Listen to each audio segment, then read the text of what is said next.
Hello વિદ્યાર્થી મિત્રો, આગળની વિડીયોમાં આપણે વેગ અને ઝડપ વિશેની ચર્ચા કરી. આજે એક બીજી ભૌતિક રાશિ પ્રવેગ શું છે તે સમજીએ. તો સામાન્ય રીતે જ્યારે પણ કોઈ પદાર્થ ગતિમાં હોય ત્યારે સ્થાનની સાપેક્ષ અને સમયની સાપેક્ષ તેના વેગમાં ફેરફાર થાય. ધારો કે કોઈ કાર છે, ટ્રાફિકવાળા રસ્તાથી પસાર થાય છે તો ત્યારે તેની સ્પીડ ઘટે છે, એનો મતલબ કે વેગમાં ફેરફાર થયો. અને કોઈ ફ્રી સ્પેસ મળી, ખુલ્લી જગ્યા, ત્યારે તેની સ્પીડ વધારે છે. એટલે ડિસ્ટન્સની સાપેક્ષ અને સમયની સાપેક્ષ કોઈ પણ ઓબ્જેક્ટ, કોઈ પણ પદાર્થ તેના વેગમાં ફેરફાર થાય છે. બરાબર? તો જ્યારે પણ પદાર્થ કોઈ અંતર કાપે તો તેના અંતરની સાપેક્ષ અને સમયની સાપેક્ષ વેગમાં ફેરફાર થાય છે. તેને શું કહેવાય? પ્રવેગ. તો હવે પ્રશ્ન એવો થાય કે આ વેગમાં થતો ફેરફાર કેવી રીતે વર્ણવી શકાય? કારણ કે બે છે, સ્થાનની સાપેક્ષ પણ ફેરફાર થાય છે અને સમયની સાપેક્ષ પણ થાય છે. તો ગેલિલિયો નામના વૈજ્ઞાનિકે પહેલા પ્રવેગને આ વેગમાં થતો ફેરફાર સ્થાનની સાપેક્ષમાં લઈને વર્ણવ્યો. ગેલિલિયો નામના વૈજ્ઞાનિકે પ્રવેગને જે વેગમાં ફેરફાર થાય છે તેને સ્થાનની સાપેક્ષમાં લઈને વર્ણન કર્યું. પરંતુ જ્યારે કોઈ પદાર્થને મુક્ત પતન કરાવવામાં આવે અથવા તો કોઈ ઢોળાવવાળી સપાટી ઉપરથી ગતિ કરે ત્યારે આ વેગમાં થતો ફેરફાર જો સમયની સાપેક્ષ લેવામાં આવે તો અચળ મળે છે, પણ સ્થાનની સાપેક્ષ તો અચળ રહેતો નથી, પરંતુ અંતર વધતા આ ફેરફાર ઘટે છે. બરાબર? તો ગેલિલિયો નામના વૈજ્ઞાનિકે કન્ક્લુઝન કાઢ્યું કે જ્યારે કોઈ પણ પદાર્થ મુક્ત પતન કરતો હોય કાં તો કોઈ ઢોળાવવાળી સપાટી ઉપરથી ગતિ કરતો હોય ત્યારે તેના વેગમાં થતો ફેરફાર જો સમયની સાપેક્ષમાં લેવામાં આવે તો એ ફેરફાર અચળ મળે છે, પણ સ્થાનની સાપેક્ષમાં અચળ મળતો નથી. અંતર વધતા શું થાય છે? ફેરફાર ઘટે છે. બરાબર? તો આ એક બીજી ભૌતિક રાશિ થઈ પ્રવેગ. પહેલા આપણે વેગ ભણ્યા, ઝડપ, સરેરાશ વેગ અને સરેરાશ ઝડપની વ્યાખ્યા જોઈ. હવે પ્રવેગ. તો પ્રવેગની વ્યાખ્યા કેવી થાય કે વેગમાં થતા ફેરફારના સમય દરને પ્રવેગ કહે છે. જે પદાર્થ ગતિ કરે છે તેના વેગમાં ફેરફાર થાય તેનો સમય દર લો તેને પ્રવેગ કહેવાય. હવે સરેરાશ પ્રવેગ પણ કેવી રીતે વ્યાખ્યાયિત થાય? કોઈ સમયગાળો લો કે જે સમયગાળા દરમિયાન કોઈ પદાર્થનો વેગ બદલાય છે તો એકમ સમયગાળામાં થતા વેગના ફેરફારને સરેરાશ પ્રવેગ કહે છે. સરેરાશમાં શું આવશે? કોઈ ચોક્કસ સમયગાળો કે જે સમયગાળામાં કોઈ પદાર્થનો વેગ બદલાય છે તો એકમ સમયગાળામાં થતા વેગના ફેરફારને સરેરાશ પ્રવેગ કહે છે. હવે એકમ સમયગાળો તે ક્યાં આવશે? છેદમાં આવશે. અને વેગમાં થતો ફેરફાર અંશમાં આવશે. તો આ વ્યાખ્યા ઉપરથી સરેરાશ પ્રવેગનું સૂત્ર કેવું બનશે કે સરેરાશ પ્રવેગ છે તે વેગમાં થતો ફેરફાર અને સમયગાળાનો ગુણોત્તર છે, તેને સરેરાશ પ્રવેગ કહે છે. બરાબર? તો આની વ્યાખ્યા થઈ. પ્રવેગની વ્યાખ્યા શું થાય કે વેગમાં થતા ફેરફારના સમય દરને પ્રવેગ કહે છે, જ્યારે સરેરાશ પ્રવેગ એટલે કોઈ એકમ સમયગાળામાં વેગમાં થતો ફેરફાર તે સરેરાશ પ્રવેગ આવે. તો આ વ્યાખ્યા ઉપરથી આપણે એક સૂત્ર બનાવ્યું કે વેગમાં થતો ફેરફાર ભાગ્યા સમયગાળો, તેને શું મળે? સરેરાશ પ્રવેગ મળે. હવે પ્રવેગ ક્યારે ઉદ્ભવે? જ્યારે પણ કોઈ પદાર્થનો વેગમાં ફેરફાર થાય તો પ્રવેગ ઉદ્ભવે. તો હવે પ્રશ્ન એવો થાય કે વેગમાં ફેરફાર કેટલી રીતે થાય? તો ત્રણ કિસ્સા છે કે વેગમાં ફેરફાર થાય.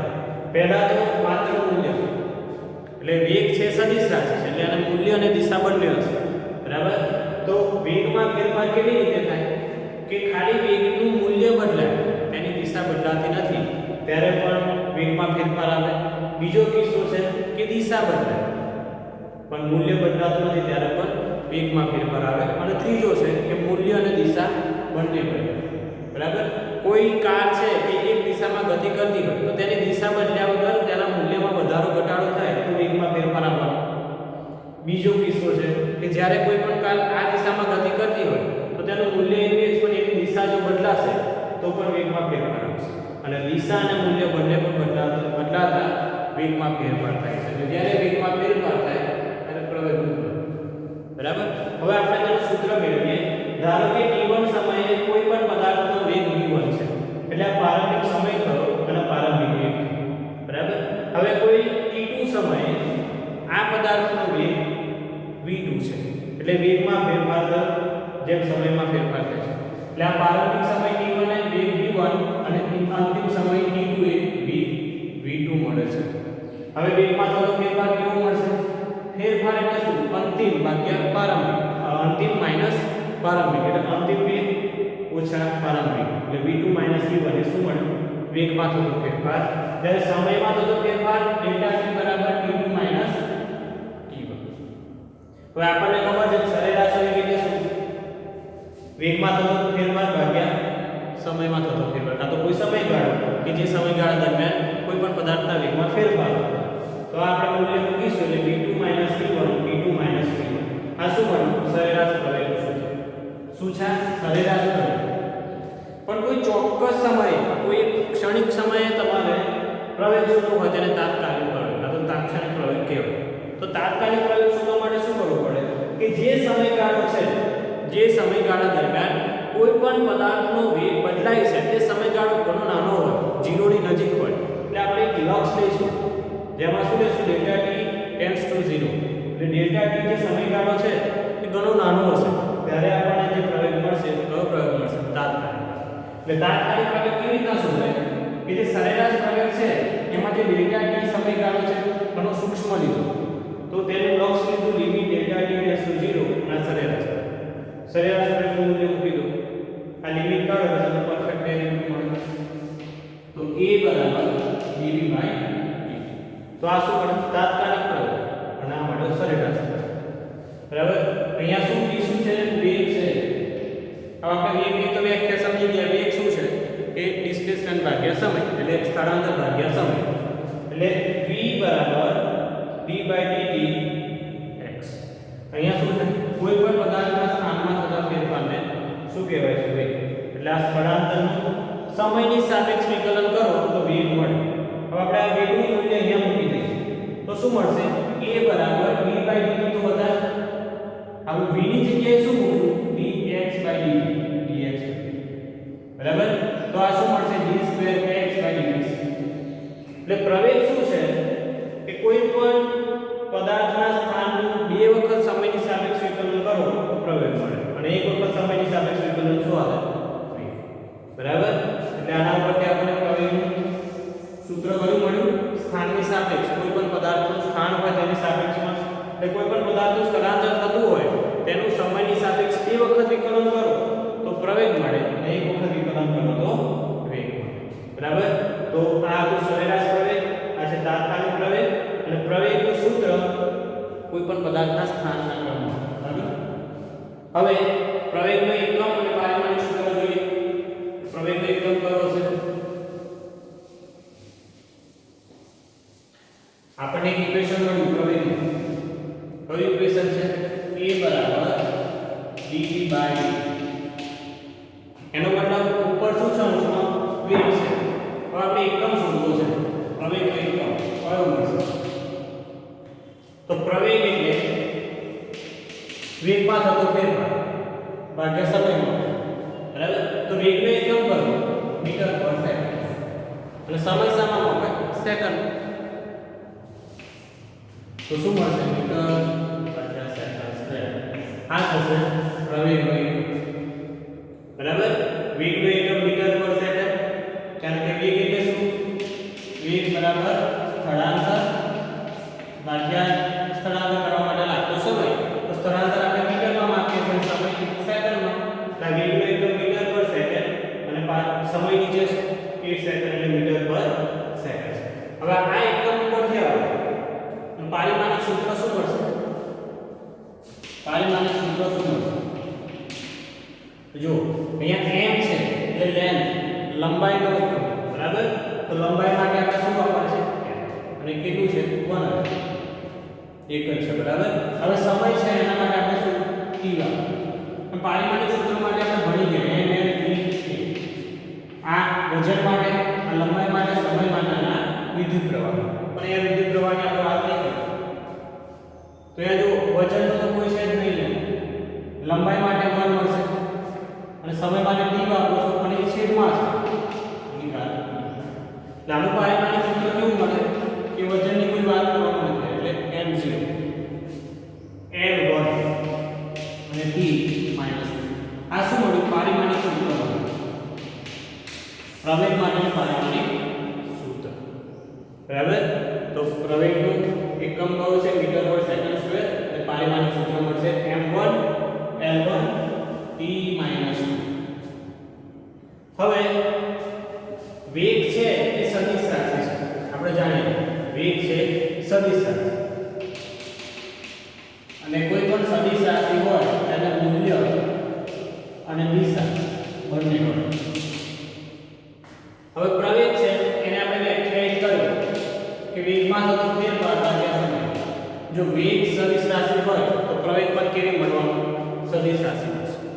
હવે કોઈ પણ જો સદિશ રાશિ હોય તો તે ધન પણ હોઈ શકે, ઋણ પણ હોઈ શકે અને શૂન્ય પણ હોઈ શકે. એટલે વેગ ધન પણ હોય, ઋણ પણ હોય અને શૂન્ય પણ હોય. તે આપણે ભણ્યા. ક્યારે હોય વેગ શૂન્ય? ધન ક્યારે હોય? કે જે સ્થળાંતર છે તે આપણને ધન મળે ત્યારે આપણો વેગ કેવો? ધન મળે. એનો મતલબ કે કોઈ પણ પદાર્થ સમયની સાપેક્ષે અંતર કાપે છે, તે અંતર વધતું હોય ત્યારે વેગ ધન મળે. જ્યારે કોઈ પદાર્થ ગતિ કરતો હોય, ગતિ કરતા પદાર્થ માટે સમયની સાપેક્ષ જો અંતર વધતું હોય તો વેગ કેવો મળે? ધન મળે. જો અંતર ઘટે તો વેગ ઋણ મળે. અને કોઈ પદાર્થ સ્થળાંતર એટલે પ્રારંભિક સ્થાન અને અંતિમ સ્થાન એક જ હોય ત્યારે સ્થળાંતર 0 મળવાનું છે. એટલે જ્યારે કોઈ પણ પદાર્થનું પ્રારંભિક સ્થાન અને અંતિમ સ્થાન એક જ હોય ત્યારે વેગ કેવો મળશે? 0 મળશે. એટલે આપણે અહીંયા જોયું કે વેગના મૂલ્ય ધન પણ હોય, ઋણ પણ હોય અને 0 શૂન્ય પણ હોય. તો એ જ રીતે પ્રવેગનું મૂલ્ય ધન હોઈ શકે, ઋણ હોઈ શકે અને શૂન્ય હોઈ શકે. તો જોઈએ કે કયા કિસ્સામાં પ્રવેગનું મૂલ્ય ધન મળે, કયા કિસ્સામાં ઋણ મળે અને કયા કિસ્સામાં શૂન્ય મળે. તો અહીંયા આપણે ઇક્વેશન જોયું કે સરેરાશ પ્રવેગ બરાબર v2 - v1 ભાગ્યા v2 - v2. અહીંયા v2 શું છે? કે અંતિમ વેગ, આ પ્રારંભિક વેગ, આ અંતિમ સમય, આ પ્રારંભિક સમય. હવે સમય તો વધતો જ જવાનો એટલે આ સૂત્રમાં t2 હંમેશા t1 કરતા કેવા મળતા? વધારે મળશે. તેનો મતલબ કે t2 - t1 લો એ હંમેશા ધન મળે. તો હવે પ્રવેગ ધન, ઋણ કે શૂન્ય હોય તે કોની પર આધાર રાખશે? વેગમાં થતો ફેરફાર. જો વેગમાં થતો ફેરફાર ધન મળે તો પ્રવેગ ધન મળશે. જો વેગમાં થતો ફેરફાર ઋણ મળશે ત્યારે પ્રવેગ ઋણ થશે. અને જો આ શૂન્ય થશે તો જ પ્રવેગ શૂન્ય મળે. હવે જોઈએ કે વેગ ધન, ઋણ અને શૂન્ય ક્યારે હોય? તો જ્યારે પદાર્થનો વેગ વધે, વેગ વધે. આનો મતલબ શું થયો? કે જે અંતિમ વેગ છે એ પ્રારંભિક વેગ કરતાં કેવો થવાનો? વધારે. ત્યારે જ કહેવાય ને કે પદાર્થનો વેગ વધ્યો. તો અંતિમ વેગ છે એ પ્રારંભિક વેગ કરતાં વધારે હોય એટલે વેગ વધે ત્યારે આપણને આ તફાવત v2 - v1 ધન મળે. અને આ ધન મળે ઉપર આ તો ધન હશે તો પ્રવેગ કેવો મળવાનો? બરાબર. તો ઇન શોર્ટ જ્યારે વેગ વધે ત્યારે પ્રવેગ ધન મળે. એનાથી ઓપોઝિટ વિચારો કે વેગ ઘટે. વેગ ઘટેનો મતલબ શું થયો? કે જે અંતિમ વેગ છે એ પ્રારંભિક વેગ કરતાં ઓછો મળે. તો આ બંનેનો તફાવત કેટલો મળશે? v2 - v1 ઋણ મળવાનો. એટલે હવે આ ઋણ મળ્યો, આ ઋણ મળ્યો એનો મતલબ કે આ ઋણ છે તો પ્રવેગ કેવો મળશે? પ્રવેગ પર તમને ઋણ મળશે. હવે પ્રશ્ન રહ્યો કે પ્રવેગ શૂન્ય ક્યારે મળે? તો જ્યારે વેગ અચળ વેગ હોય એનો મતલબ કે કોઈ પણ પદાર્થ અચળ વેગથી ગતિ કરતો હોય, અચળ વેગ એનો મતલબ કે v2 બરાબર v1 પ્રારંભિક અને અંતિમ વેગ કેવો મળે? સરખો. જો અંતિમ વેગ અને પ્રારંભિક વેગ સરખો હોય અને એનો તફાવત લઈએ તો એનું મૂલ્ય આપણને મળે શૂન્ય. જો આ મૂલ્ય શૂન્ય મળે તો શૂન્ય ભાગ્યા કોઈ પણ સંખ્યા તમે લઈ લો એ તમને વેલ્યુ પ્રવેગની વેલ્યુ કેવી મળશે? શૂન્ય જ વેલ્યુ મળશે. બરાબર. તો જ્યારે કોઈ પણ પદાર્થનો વેગ વધે જ્યારે અચળ વેગથી કોઈ પદાર્થ ગતિ કરતો હોય ત્યારે તેનો પ્રવેગ કેવો મળે? શૂન્ય મળશે. હવે જો પ્રવેગ કોઈ પણ પદાર્થની પ્રવેગ અને વેગની દિશા એક જ હોય, એનો મતલબ કે જે દિશામાં પદાર્થ ગતિ કરે છે એ જ દિશામાં પ્રવેગ લાગતો હોય. તો વેગ અને પ્રવેગની દિશા, વેગ અને પ્રવેગની દિશા એક જ સરખી, તો આ ગતિ જે પદાર્થ કરે છે એ ગતિને કહેવાય છે પ્રવેગી ગતિ. કઈ ગતિ? પ્રવેગી ગતિ. ક્યારે? કે જ્યારે કોઈ પણ પદાર્થનો વેગ અને પ્રવેગ એક જ દિશામાં તો એ પદાર્થની ગતિને પ્રવેગી ગતિ કહેવાય. અને આ ગતિમાં પદાર્થની ઝડપ શું થાય? ઝડપ વધે છે. કોઈ પણ પદાર્થ આ દિશામાં ગતિ કરતો હોય અને પ્રવેગ પણ એ દિશામાં લાગે તો પદાર્થની ઝડપમાં શું થાય? વધારો, અને એ ગતિને પ્રવેગી ગતિ. પણ જો વેગ અને પ્રવેગની દિશા, વેગ અને પ્રવેગની દિશા કેવી હોય? તો આ ગતિને પ્રતિપ્રવેગી ગતિ કહેવામાં આવે છે. અને આ દિશામાં ઝડપ વધે છે. ધારો કે કોઈ કાર છે આ દિશામાં ગતિ કરતી હોય અને બ્રેક લગાવો એટલે એનો પ્રવેગ આ દિશામાં લાગે, એટલે કારની ઝડપ ઘટવાની, અને તે ગતિને કઈ કહેવાય? પ્રતિપ્રવેગી ગતિ કહેવામાં આવે છે. બરાબર? તો આ આપણું પ્રવેગ વિશે સમૃદ્ધિ મેળવી. પ્રવેગની વ્યાખ્યા, ગેલિલીઓનું અનુમાન. ગેલિલીએ મુક્ત પતન કરતો પદાર્થ અને કોઈ ઢાળવાળી સપાટી પરથી પદાર્થ છોડવામાં આવે તો તેની ગતિ દરમિયાન તેના વેગમાં જો સ્થાનની સાપેક્ષમાં લઈએ તો તે અચળ નથી.